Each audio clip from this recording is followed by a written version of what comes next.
اعوذ باللہ من الشیطان الرجیم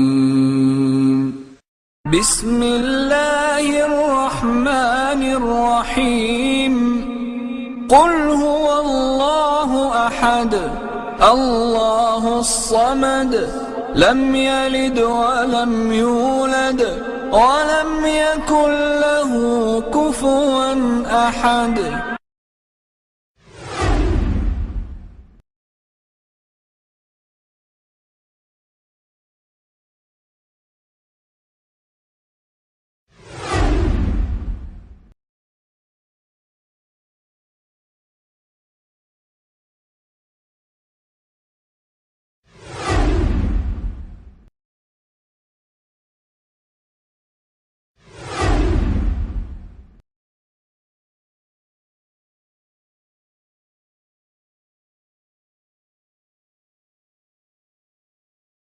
ان الحمد للہ والصلاة والسلام علی رسول اللہ وعلی آلہ وصحبہ اجمعین ومن تبعہم بإحسان الی یوم الدین. اما بعد فاعوذ باللہ السمیع العلیم من الشیطان الرجیم.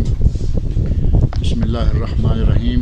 قل هو اللہ احد اللہ الصمد لم یلد ولم یولد ولم یکن له کفوا احد.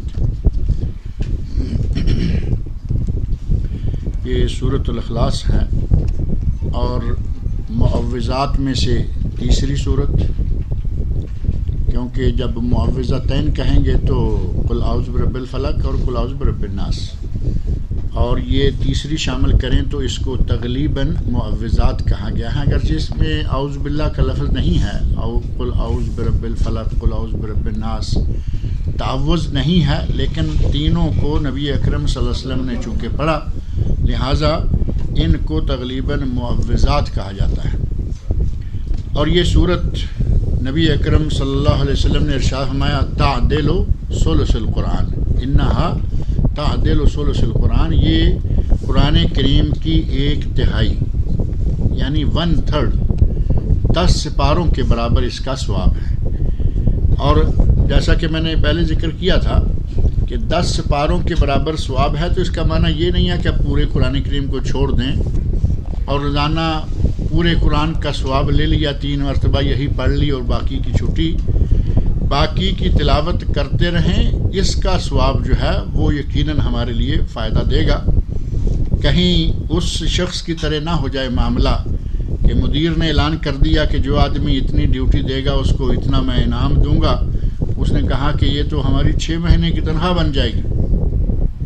وہ 2 مہینے 3 مہینے ٹکا کے ڈیوٹی دی اور اس کے بعد گھر بیٹھ گیا. نتیجہ کیا ہوگا؟ فائر کر دیا جائے گا یا نہیں؟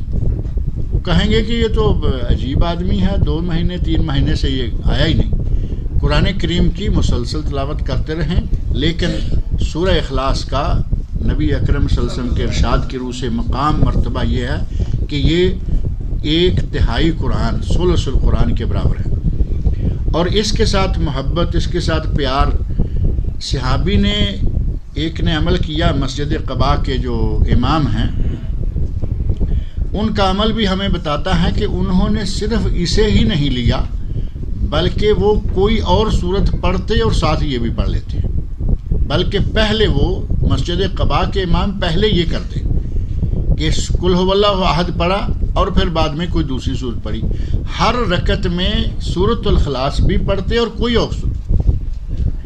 اب وہ یہ بھی تو کر سکتے ہیں نا کہ کوئی اور نہیں، بس صرف یہی کریں گے.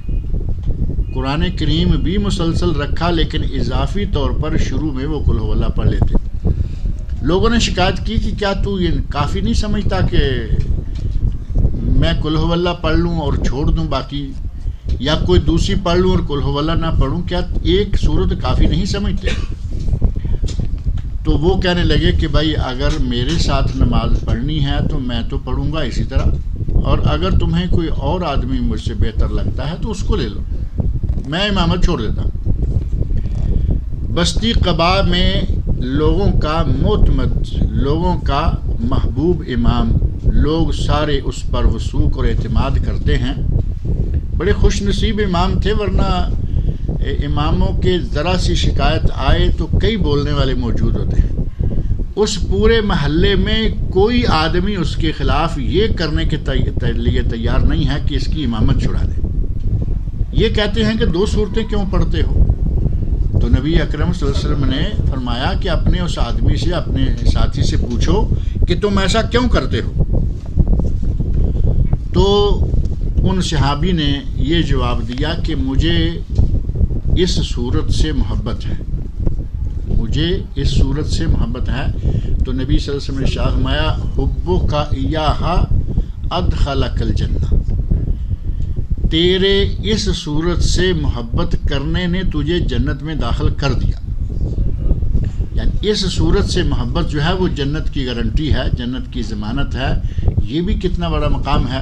اور ایک اور موقع پر ایک اور آدمی، انہوں نے ہر صورت سے پہلے قل ھو اللہ پڑھنے کو اپنا عمل بنا لیا، اور ایک سریہ، ایک چھوٹا سا فوجی مہم پہ کسی چھوٹے سے ٹکڑے کو، صحابہ کرام کی چھوٹی سی جماعت کو نبی صلی اللہ علیہ وسلم نے بھیجا اور اسے کہا، ان کا جو سردار مقرر کیا جو امامت کراتا تھا وہ اس کے تھوڑا برعکس کرتا تھا. پہلے کچھ بھی پڑھ کر آخر میں وہ قل ھو اللہ پڑھ لیا کرتے. یہ مسجد قباء والے پہلے قل ھو اللہ، بعد میں کوئی صورت، وہ کوئی صورت پڑھتے اور بعد میں قل ھو اللہ پڑھ لیتے. تو ان کی بھی یہ شکایت ہو گئی کہ یہ تم ایسا کیوں کرتے رہے ہو. تو انہوں نے کہا کہ اس صورت میں چونکہ اللہ تعالیٰ کی صفات ہیں، لأنہا صفت الرحمن، اس میں اللہ کی صفتیں بہت ساری ہیں. وَأَنَا أُحِبُّ أَنْ أَقْرَأَ بِهَا، میں یہ بات پسند کرتا ہوں کہ میں اس صورت کو پڑھوں. نبی اکرم صلی اللہ علیہ وسلم کو جب یہ بات پہنچی کہ محبت کی وجہ سے یہ ایسا کرتا ہے کہ اس میں اللہ کی صفات ہیں، قل هو اللہ احد اللہ الصمد لم یلد ولم یولد ولم یکن لہ کفوا احد، ساری ہی تو صفات ہیں. تو جب یہ بات ہوئی تو نبی صلی اللہ علیہ وسلم فرمایا اخبروہ ان اللہ یحبہ، اسے اگر اس صورت میں اللہ کی صفات سے محبت ہے اور اس محبت کی وجہ سے وہ ایسا کر رہا ہے تو پھر اسے بتا دو کہ اللہ اس سے محبت کرتا ہے. اب جس سے اللہ محبت کرتا ہے، بخاری مسلم کی حدیث ہے یہ، جس سے اللہ محبت کرتا ہے ظاہر ہے کہ اس کی دنیا بھی سنور گئی اور اس کی آخرت بھی سنور گئی. بڑی ہی بابرکت یہ صورت ہے، چھوٹی سی صورت ہے بظاہر. یہ آپ کی کتاب میں دیکھیں ایک لائن بھی پوری نہیں ہے، چھوٹی سی صورت ہے لیکن اتنی بابرکت ہے کہ فرمایا کہ اس کے ذریعے بندہ جنت میں داخل ہو جائے گا اور اس کے ذریعے بندے کو اللہ کی محبت حاصل ہو جائے گی، اور 1/3 قرآن کے برابر یہ ہے. اور اس صورت کے نازل ہونے کا سبب کیا ہوا؟ سنن ترمذی اور مسند امام احمد، اسی طرح معجم طبرانی کبیر، حدیث کی ان 3 کتابوں میں 2 طرح کی روایت ہیں، دونوں کا مفہوم ایک ہی ہے. مشرکین مکہ نے نبی اکرم صلی اللہ علیہ وسلم سے مطالبہ کر دیا، کہا کہ اپنے رب کا نسب نامہ بیان کرو. ہر کسی کا نسب نامہ ہوتا ہے، اس کا نسب نامہ، اس کا جیسا کہ نبی اکرم صلی اللہ علیہ وسلم کا نسب نامہ ہم دیکھتے ہیں نا، آدم علیہ السلام تک جا کے نکلتا ہے، 80ویں پشت جو ہے وہ آدم علیہ السلام ہے. وہ کہتے ہیں کہ اپنے رب کا نسب نامہ بیان کرو. اللہ رب العزت نے قرآن کریم میں یہ صورت جو ہے یہ نازل فرما دی اور فرمایا قل ھو اللہ احد، ان سے کہہ دیجئے، اے میرے نبی ان سے کہہ دیجئے کہ نسب نامہ جس کا باپ ہو، دادا ہو، پردادا ہو، اس کا تو نسب نامہ ہوگا. جسے کسی نے جنا نہیں اور جس نے کسی کو جنا نہیں، جس کے نہ ماں ہیں نہ باپ ہیں نہ بیٹے ہیں نہ بیٹیاں ہیں، اس کا نسب نامہ کیا ہوگا؟ تو مشرکین مکہ کے اس سوال پر یہ جو ہے صورت نازل ہوئی. اس حدیث میں جو اس سلسلہ میں حدیث ہے، علامہ البانی رحمۃ اللہ علیہ نے اس حدیث کو حسن درجے کی قرار دیا ہے، قابل اعتماد کامل عمل کہا. لیکن اس حدیث میں آگے جا کر ایک ٹکڑا اور بھی ہے جس میں صمد کا معنی بیان کیا گیا ہے. اللہ صمد جو ہے اس کا معنی آیا ہے، اس ٹکڑے کے بارے میں کہا کہ یہ ٹکڑا صحیح نہیں ہے. پہلا حصہ جو ہے وہ صحیح ہے کہ مشرکین مکہ نے سوال کیا تو ان کے جواب میں یہ حدیث جو ہے، اس کے جواب میں یہ صورت نازل ہوئی تھی. یہاں تک جو حدیث ہے وہ قابل اعتماد ہے. غرض یہ کہ یہ باعث برکت جو صورت ہے، اس کے نازل ہونے کا سبب مشرکین مکہ کا یہ عجیب سا سوال بن گیا تھا کہ اپنے رب کا نسب نامہ بیان کرو۔ وہ سمجھ رہے ہوں گے کہ جس طرح ہر کسی کا نسب نامہ ہوتا ہے اسی طرح اس اللہ کا نسب نامہ بھی یہ بیان کریں گے، جبکہ اللہ صمد ہے، لم یلد ولم یولد ہے۔ اب سورت کا آپ صرف ایک مرتبہ ترجمہ دیکھ لیں، قل هو اللہ احد، کہہ دیجئے کہ وہ اللہ ایک ہے۔ احد کا لفظ جو ہے یہ سوائے اللہ کے کسی کے لیے استعمال نہیں ہوگا، جہاں کہیں کسی کے استعمال ہوگا ساتھ ایک دوسرا حصہ، احدہم ان میں سے ایک، احد ہؤلاء ان میں سے کوئی ایک۔ جب بھی احد کا لفظ آئے گا غیر اللہ کے لیے اس کے ساتھ کوئی نہ کوئی دوسرا ٹکڑا ضرور ہوگا۔ اگر احد اکیلا ہے تو وہ صرف اللہ کے لیے۔ قل هو اللہ احد، کہہ دیجئے کہ اللہ ایک ہے، اللہ الصمد، اللہ بے نیاز ہے۔ اللہ بے نیاز ہے یعنی اسے کسی کی پرواہ نہیں ہے۔ بے نیاز کا معنی کیا ہوتا ہے؟ جو کسی کا محتاج نہ ہو۔ اس پوری کائنات میں سے اللہ کسی کا محتاج نہیں، کائنات کی ہر چیز اس کی محتاج ہے، یہ ہے سمد۔ اور اگر کوئی یہ سمجھ بیٹھے کہ اللہ نعوذ باللہ محتاج ہے، اللہ کو ہیلپرز چاہیے، جیسا کہ صوفیوں نے ہی وہ بنا رکھا ہے ٹوٹا ایک، کہتے ہیں کہ اس دنیا میں اتنے غوث ہیں، اتنے قطب ہیں، اتنے ابدال ہیں، اور یہ وہ کرتے ہیں، وہ یہ کرتے ہیں، ڈیوٹیاں ہیں ان کی، دنیا کا سارا نظام جو ہے وہ چلا رہے ہیں۔ تو اس کا معنی کیا ہوگا کہ نعوذ باللہ اللہ اس دنیا کو بنا کر تھک گیا ہے، اب اس نے ڈیوٹیاں بانٹ دی ہیں۔ اللہ رب العزت کو لا تاخذہ سنۃ ولا نوم، جسے نیند نہیں، جسے اونگ نہیں، اسے تھکاوٹ کیسے ہوگی؟ کوئی بھی کمزوری، کوئی بھی عیب اللہ تعالیٰ کی طرف کرنا جائز ہی نہیں ہے۔ اللہ رب العزت کسی قسم کی کوئی تھکاوٹ، نہ اسے کسی ہیلپر کی ضرورت، نہ اسے کوئی متعاون چاہیے۔ اللہ صمد ہے، بے نیاز ہے، ہر چیز سے وہ بے نیاز ہے، ہم اس کے محتاج ہیں، وہ کسی کا محتاج نہیں ہے۔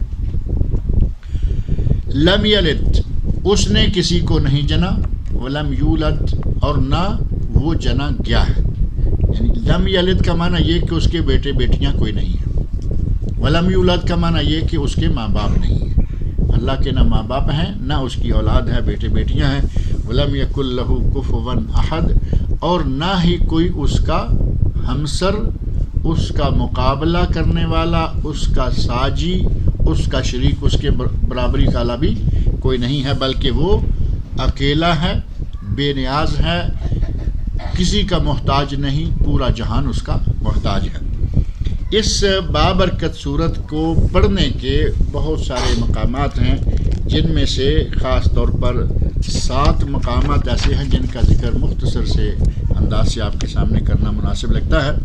ان میں سے ایک یہ کہ نبی اکرم صلی اللہ علیہ وسلم جن مواقع پر اس صورت کو پڑھا کرتے تھے، ایک تو معروف ہے کہ آپ جب سونے لگتے تھے، رات کو سوتے وقت آپ اذکار جو کیا کرتے تھے، ان میں یہ تینوں صورتیں پڑھتے، اپنے دونوں ہاتھوں میں پھونک مارتے، چہرہ مبارک، سینہ مبارک، جسم کا سامنا حصہ، پھر جہاں تک ہاتھ جاتا، ایک مرتبہ یہ، ایک مرتبہ فجر کی نماز کے بعد، 3 مرتبہ فجر کی نماز کے بعد، 3 مرتبہ مغرب کی نماز کے بعد، 3 مرتبہ ہی سوتے وقت۔ 3 اوقات تو یہ ہو گیا نا۔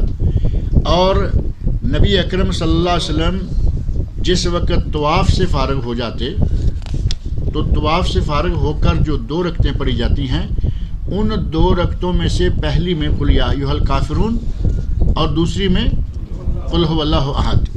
یہ بھی ایک موقع تھا کہ نبی اکرم صلی اللہ علیہ وسلم اس مقام پر بھی پڑھا کرتے تھے۔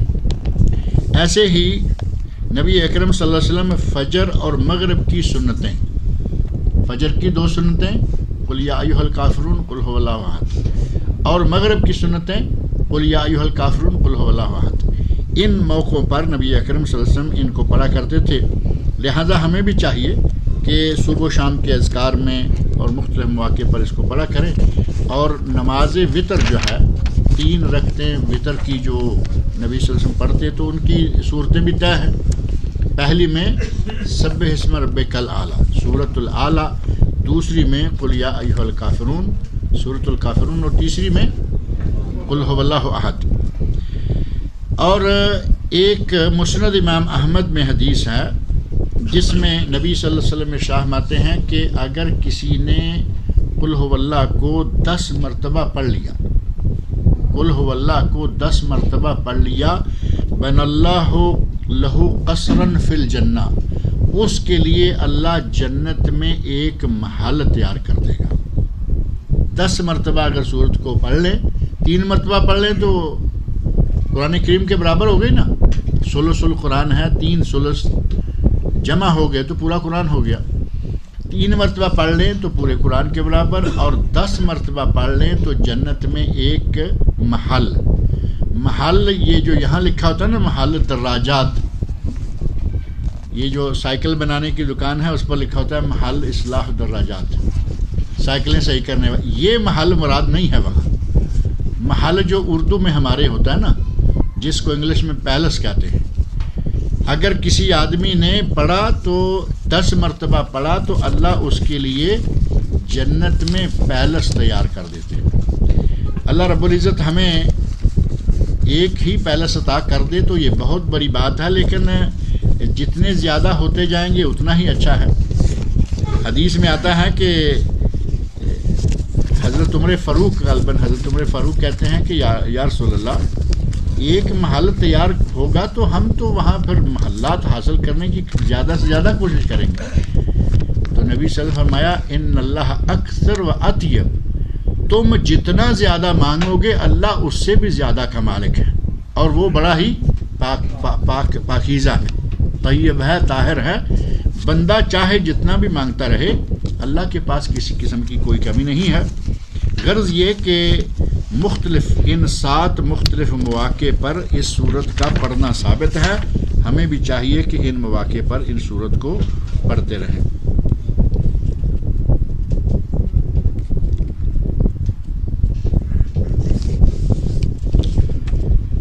اللہ تعالیٰ مجھے اور آپ سب لوگوں کو قرآن کریم پڑھنے، سننے، سمجھنے اور اس کے احکام پر عمل کرنے کی توفیق عطا فرمائے۔ کچھ سوال ہیں جو پچھلی مرتبہ بھی رہ گئے تھے، میں نے اس مرتبہ نہ رہے تو اچھا ہے۔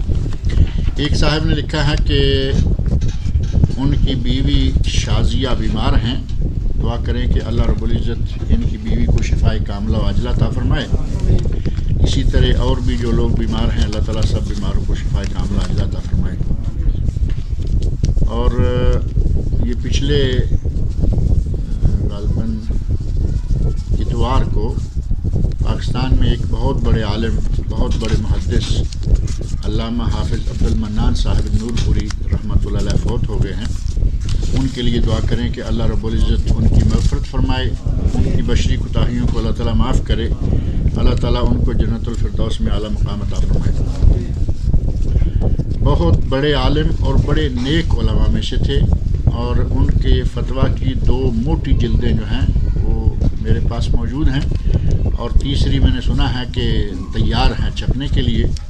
اسی طرح صحیح بخاری شریف کی شرح وہ لکھ رہے تھے، اور اس کی بھی 3 جلدیں میرے پاس ہیں، اور سنا ہے کہ وہ شرح وہ مکمل کر چکے ہیں، لیکن ظاہر ہے کہ آہستہ آہستہ وہ چھپتی رہے گی۔ اللہ تعالیٰ ان کی ان تمام خدمات کو قبول فرمائے۔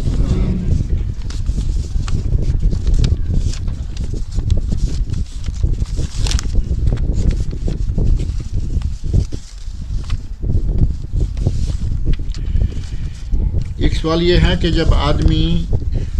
جس آدمی کے سر سے بال گر گئے ہوں تو کیا اس کے لیے وگ لگانا جائز ہے؟ کیا وگ کے ساتھ صحیح مسح ہو جاتا ہے؟ پہلے تو یہ دیکھیے کہ وگ لگانا جائز ہے یا نہیں، مسح کو تو بعد میں دیکھیں گے۔ ایک لڑکی کو بیماری ہوئی جس کے نتیجہ میں اس کے سر سے بال گر گئے، اس کی ماں نے اس کی شادی کی اور نبی صلی اللہ علیہ وسلم کے پاس آئی، آپ کی خدمت میں حاضر ہو، کہتی ہے کہ بیٹی کو بیماری ہو گئی جس کے نتیجہ میں بال گر گئے ہیں۔ آج کل بھی آپ کو معلوم ہے نا، بعض بیماریوں سے بال جو ہے وہ جڑ جاتے ہیں، کچھ بیماریاں اور ہیں اس سے بال نہیں جڑتے۔ آپ دعا دیجئے وہ کیمیکلز ایسے ہیں دعا والے کہ وہ دعا کھانے سے بیماری تو شاید ٹھیک ہو جائے لیکن بال سارے کے سارے گئے. تو اس خاتون کو بیماری کے نتیجہ میں اس کے بال جو ہیں وہ جھڑ گئے. تو کہا کہ میں آج اس اپنی بیٹی کو اس کے شوہر کے پاس یعنی رخصتی کرنے جا رہی ہوں, تو کیا میں اس کے سر میں اضافی بال لگا دوں, جسے آپ وگ کہہ رہے ہیں. یہ معاملہ وہی تھا اضافی بالوں والا. تو نبی اکرم صلی اللہ علیہ وسلم نے اس لڑکی کو بھی اضافی بال لگانے کی اجازت نہیں دی. اب آپ اندازہ کر لیں کہ آج اگر کوئی ایسے جو رخصتی کے لیے پہلے دن اپنے شوہر کے پاس جا رہی ہے, اگر اس کو اجازت نہیں ہے اور جسے 50 سال ہو گئے ہیں شوہر کے پاس رہتے ہوئے, اب اگر وہ چاہے کہ آج شام میری براؤن کلر کی وگ ہوگی, کل یلو کلر کی, پرسوں گرین کی, تو یہ کارروائیاں جو ہیں یہ جائز نہیں ہیں. وگ لگانا حرام ہے, وگ لگانا حرام ہے.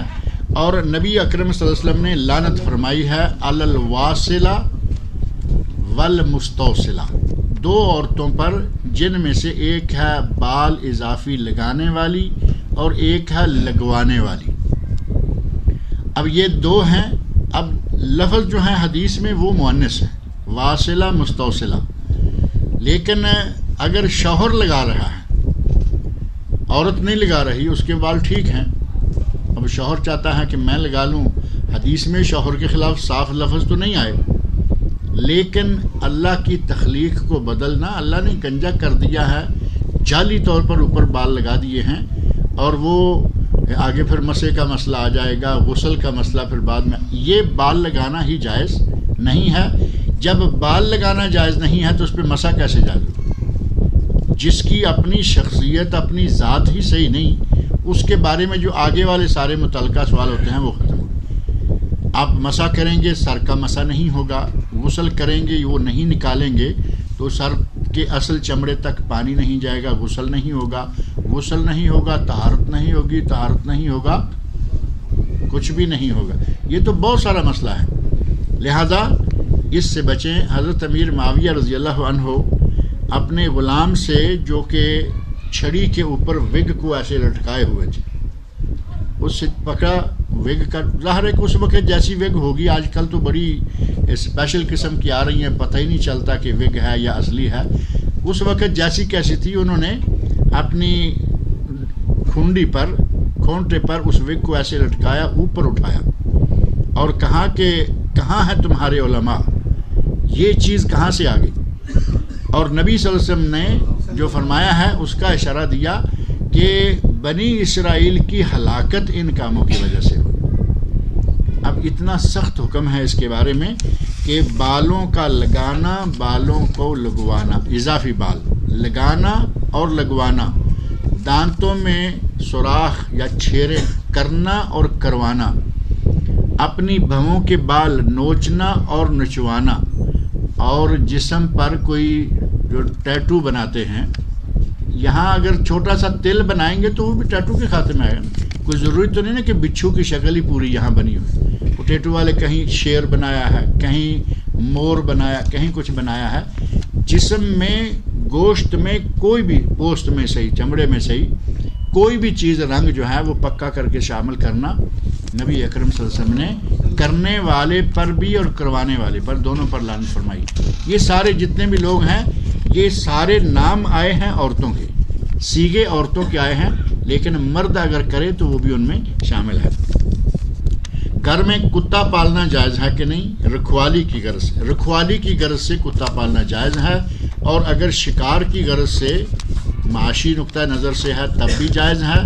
اور اگر وہ نہ رکھوالی کر سکتا ہے نہ شکار کر سکتا ہے, یہ جو اتنے کتے ہوتے ہیں, گاڑی میں بھی بیٹھا ہوا ہے, گود میں بھی بیٹھا ہوا ہے, کچن میں بھی ساتھ ہے, بیڈ روم میں بھی ساتھ ہے, وہ رکھوالی کیا کرے گا؟ وہ تو آپ کے ساتھ سویا ہوا ہے. رکھوالی والا کتا تو باہر دروازے پہ ہونا چاہیے نا. جسے آپ نے بیڈ میں سلا رکھا ہے وہ کیا رکھوالی کرے گا؟ یہ ساری انگریزوں کی نقالی ہے, اس سے بچیں. اس طرح کا کتا رکھنا جائز نہیں ہے. اور بلا ضرورت اگر کوئی کتا رکھتا ہے تو نبی صلی اللہ علیہ وسلم ارشاد فرماتے ہیں کہ جس گھر میں کتا ہو یا جس گھر میں تصویر آویزاں ہو, اس گھر میں رحمت کا فرشتہ داخل نہیں ہوتا. وطر پڑھنے کا طریقہ وضاحت فرمائیے۔ اور کیا دعائے قنوت وطروں میں پڑھنے کی بجائے کوئی اور دعا پڑھی جا سکتی ہے؟ نبی صلی اللہ علیہ وسلم نے دعائے قنوت سکھلائی ہے، دعائے قنوت پڑھیں اور اگر اسی پر کفایت کریں تو یہ بہتر ہے۔ اصل نبی صلی اللہ علیہ وسلم نے وطر کی اپنے نواسے کو حضرت حسن رضی اللہ عنہ کو یہ دعا سکھلائی ہے، اور آپ نے اللہم اہدنی فیمن ہدیت یہ دعا سکھلائی اور کہا کہ وطر میں یہ دعا پڑھو۔ ہمارے یہاں رواج ہے، آج کل سعودی عرب میں خاص طور پر یہ رواج بڑا ہو گیا ہے کہ وطر کی دعا مانگتے ہیں اور لوگ تھک جاتے ہیں، تب تک امام دعائیں مانگے چلا جا رہا ہے۔ علماء کرام نے کہا ہے کہ اس میں کوئی حرج نہیں، عموماً مفتی حضرات کا فتویٰ یہ ہے والامر فیہ واسع، کہ اس میں وسعت ہے، دعا مانگنی ہے جتنی چاہے کریں۔ لیکن اصل بات اگر تھوڑا سا غور کریں تو نبی صلی اللہ علیہ وسلم یہ تو فرما سکتے تھے نا کہ بھائی یہ وطر کی دعا ہے اور جو چاہے مانگتے رہو، 2 لفظ آپ کہہ دیتے ہمارے لیے راستہ کھل جاتا۔ آپ نے اپنے نواسے کو دعا سکھلائی اور بس کہا کہ یہ دعا وطروں میں کرو۔ ہمیں چاہیے کہ اسی کی پابندی کریں، اور اگر کوئی مانگتا ہے، اب یہ تو ہم نہیں کہہ سکتے کہ بھائی بہت برا ہو رہا ہے یہ، لیکن اس کا ثبوت کوئی نہیں ہے، یہ تفصیلات الگ سے رہیں۔ حرم شریف میں بھی یہی حال ہے، باقی جگہوں میں بھی یہی حال ہے، اور چونکہ علماء کرام کا فتویٰ ہے الامر فیہ واسع، لہذا کچھ کہا نہیں جا سکتا۔ لیکن میرے دل میں ایک چیز ہے، اور انشاءاللہ وہ آپ سمجھ سکتے ہیں کہ نبی صلی اللہ علیہ وسلم نے جہاں ہمیں چھوڑا ہے وہیں چھوڑ دیا جائے تو اچھا ہے۔ دعائیں کریں ویسے جتنی چاہیں کریں، بعد میں کریں، اپنی اپنی جگہ پر کریں، ساری دنیا کو پھر اب سلسلہ جو ہے وہ تھوڑا سا رعایت، ہم ان لوگوں کے بارے میں جو مانگ رہے ہیں ان کے دلوں کی ہم نہیں جانتے، لیکن دیکھا دیکھی میں کچھ ایسا انداز بنتا جا رہا ہے، اس مسجد کا امام 15 منٹ دعا کراتا ہے، میں کیوں 12 کراؤں گا، میں 16 کراؤں گا، اور یہ ایسے ہی ہو رہا ہے کہ ہر سال دعا لمبی ہوتی جا رہی ہے۔ کوشش کرنی چاہیے کہ اگر کسی کو امامت کا موقع ملتا ہے مسنون دعا پر کفایت کر لے۔ کیا اس شخص کی لڑکی کے ساتھ نکاح کیا جائے یا نہیں جو بینک میں کام کرتا ہو؟ جو آدمی بینک میں کام کرتا ہے اس کی لڑکی کے ساتھ نکاح کر کے اس کو اس حرام کی روزی والے گھر سے نکال لیں۔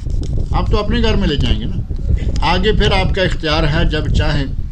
اب آپ کہیں کہ ٹھیک ہے نکاح بھی کر لیتے ہیں، بینک میں کام کرتا ہے، پیسہ بہت ہے، گاڑی دے گا، بنگلہ دے گا، یہ تو وہ تو سارا حرام کھانے کی آپ نیت کر رہے ہیں۔ اگر آپ کی نیت یہ ہے کہ یہ جیسے کیسے پل گئی، اللہ تعالیٰ اس کے باپ کو بھی ہدایت دے، میں اس کو اس جہنم سے نکالتا ہوں، اگر اس نیت سے نکاح کریں گے تو انشاءاللہ یہ صحیح ہوگا، کوئی حرج نہیں ہے۔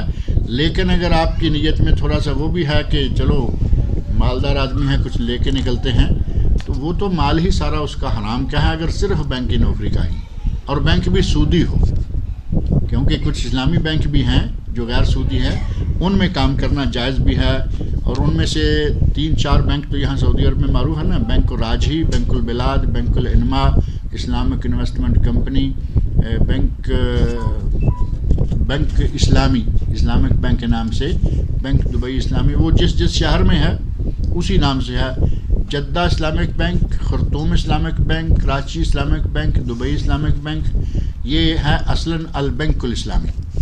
تو یہ سارے غیر سودی بینک ہیں، ان بینکوں میں کام کرنے والے ان کی روزی رزق کے بارے میں نہیں کہا جا سکتا، جو سودی بینک ہیں وہ جو ہیں وہ صحیح نہیں ہیں۔ اگر نہیں تو پھر کون کرے گا نکاح اس لڑکی سے؟ ہم نے کب کہا ہے کہ نہ کریں؟ ہم نے تو کہا ہے کہ نکاح نہ کریں، اپنی نیت اور اپنا کرتوت صحیح رکھیں، اس کی بینک کی کمائی پہ نظر نہ رکھیں، اس کے باقی کے پیسے کما کے رکھے ہوئے ہیں بہت سارے، تو ان میں سے کچھ نکالنے کا ارادہ نہ کریں۔ یہاں سعودی عرب میں جو تھوڑے سے عرصہ کے لیے شادی کی جاتی ہے عارضی طور پر، کیا یہ جائز ہے؟ یہ تھوڑے سے عرصے والی شادی آپ سمجھتے ہیں نا، یہ تو متع ہے، تھوڑے سے عرصے والی شادی متع ہے، ایک عرصے کو مقرر کیے بغیر شادی ہے، وہ شادی ہے جس کو زواج مسیار کہا جا رہا ہے۔ یہ لفظ آپ کے ذہن میں ہوگا، مسیار میرج، اس کو کہا گیا فرینڈ شپ میرج، اس کو کہا گیا ویکینڈ میرج۔ یہ میرج کی ساری تعبیریں جو ہیں ان میں سے کوئی بھی صحیح نہیں ہے، نہ فرینڈشپ میرج، نہ ویکنڈ میرج، نہ مسیار میرج۔ اسلام میں جو ہے وہ صرف میرج ہے۔ جس میرج کے ساتھ کچھ لگاتے ہیں وہ ظاہر ہے کہ اسلام سے اس کو باہر لے جاتی ہے۔ ایک شادی ہے، عورت نے قبول کر لیا کہ تم میرے پاس ہفتے میں ایک دن رہو، جو ویکنڈ میرج کے نام سے ہے، ہفتے میں ایک دن، باقی 6 دن جہاں چاہے رہو۔ عورت نے کہا کہ میں 6 دن معاف کرتی ہوں، حالانکہ اگر 2 بیویاں ہوں تو برابر چاہیے نا۔ عورت نے خود معاف کر دیا۔ دلیل کے لیے وہ لے آئیں گے حضرت سودا رضی اللہ عنہ کا واقعہ کہ حضرت سودا نے کہا تھا کہ میری باری جو ہے وہ حضرت عائشہ کو دے دیں، ٹھیک ہے، عورت نے تنازل کر دیا۔ اب کہتے ہیں کہ دیکھو تمہارے ماں باپ کو پتہ چلتا ہے تو چلتا رہے، میرے گھر والوں کو پتہ نہیں چلنا چاہیے۔ یہ چھپ چھپا کے جو شادی کی جاتی ہے، حکمر رکھتے ہیں ٹھیک ہے، ولی امر کی اجازت ہے ٹھیک ہے، لیکن پہلی بات یہ کہ یہ مسیار کورٹ میں نہیں ہوتا۔ ہمارے پاس، چونکہ میں محکمہ میں کام کرتا ہوں، ہمارے پاس یہ شادی نہیں ہوتی، اور ہوتی ہے تو اندر خانے اور چھپ چھپا کے۔ اسلام میں ایسے کوئی کام ہیں جو چھپ چھپا کے کیے جائیں؟ شادی کے بارے میں تو نبی صلی اللہ علیہ وسلم کا ارشاد ہے، اعلن النکاح، نکاح کا اعلان کرو۔ یہ جو ولیمہ ہے وہ کیا ہے؟ 150 آدمی کو بلا کے کھانا کھلاؤ تاکہ ان کو پتہ چلے کہ ان دونوں کا رشتہ ہوا ہے، ان کی بیٹی کی شادی ہوئی ہے۔ کل یہ لڑکی لڑکا کہیں باہر نظر آئیں تو کوئی انگلی نہ اٹھانے پائے کہ یہ کیوں، پتہ نہیں کیسے یہ گھومتے پھر رہے ہیں، بلکہ پتہ ہو کہ ان کی شادی ہوئی ہے، ہم نے ان کے ولیمے میں بریانی کھائی تھی۔ اگر یہ ہوگا تو شک و شبہ ختم، اور اگر یہ چھپ چھپا کے کرنا ہے تو وہ مسیار کا نام دیں، ویکنڈ کا دیں، فرینڈشپ کا دیں، کوئی بھی دیں، وہ صحیح نہیں۔ اور اگر ٹائم مقرر کر دیں گے تو وہ متع ہے اور وہ حرام ہے۔ اسے آپ حلالہ کہتے ہیں تو کہتے رہیں، اب اہل سنت کریں تو جائز۔ حلالہ تو یہی ہے نا جو شیعہ کرتے ہیں، شیعہ بھی 5-4 دن کی شادی، 5-4 گھنٹے کی شادی۔ ہمارا سنی بھی کرتا ہے 5-4 دن کی شادی، 3 دن کی شادی، اور شادی کرنے کے لیے ساتھ ہی بھیج رہے ہیں، نکاح کر کے اپنے ہاتھوں اپنی بیوی کا نکاح، سابقہ بیوی کا نکاح کر کے دے رہے ہیں، بھیج رہے ہیں، نکاح دوست کے ساتھ کیا، اور جاتے ہوئے اس کو یہ بھی مشورہ دے رہے ہیں کہ خیال رکھنا یہ تمہاری بھابھی ہے،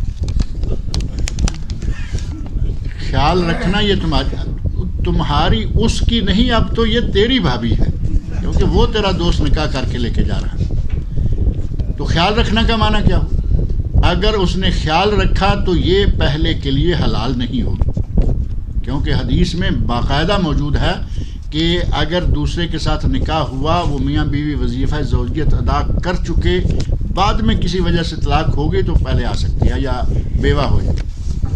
عجیب قسم کی حرکتیں، اور ہمارے اہل سنت اس کے فتوے جائز کے دیتے جا رہے ہیں، بلکہ انہوں نے باقاعدہ حلال کھانے کھو رکھے ہیں پاکستان میں، انڈیا میں اس کام کو، اس گناہ کو نیکی کے نام سے، اس گناہ کو شریعت کے نام سے کیا جا رہا ہے۔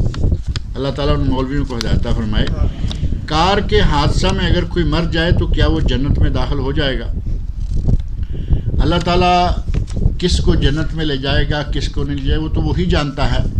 کچھ موتیں ایسی ہیں جن کے بارے میں کہا گیا کہ وہ شہادت کی موتیں ہیں، جیسے دب کے مر جانا، جل کے مر جانا، عورت کا نفاس کی حالت میں، بچے کو جنم دیتے ہوئے ڈلیوری کی حالت میں مر جانا، یہ ساری شہادت کی قسمیں ہیں۔ لیکن کار ایکسیڈنٹ میں ایک آدمی 150 کلومیٹر کی سپیڈ پہ چلا رہا ہے، اسے معلوم ہے کہ گورنمنٹ نے 120 کلومیٹر کی اجازت دی ہے۔ اب بتائیے کہ یہ شہادت کہاں کی ہوگی؟ گورنمنٹ نے کہا 120 کلومیٹر پر آور، اور یہ صاحب جا رہے ہیں عموماً 200 کے قریب۔ ہمارے عموماً جو ہے 200 کے قریب والے پارٹیاں موجود ہیں، 2 گھنٹے میں ریاض، 2.5 گھنٹے میں ریاض، عجیب سا لگتا ہے۔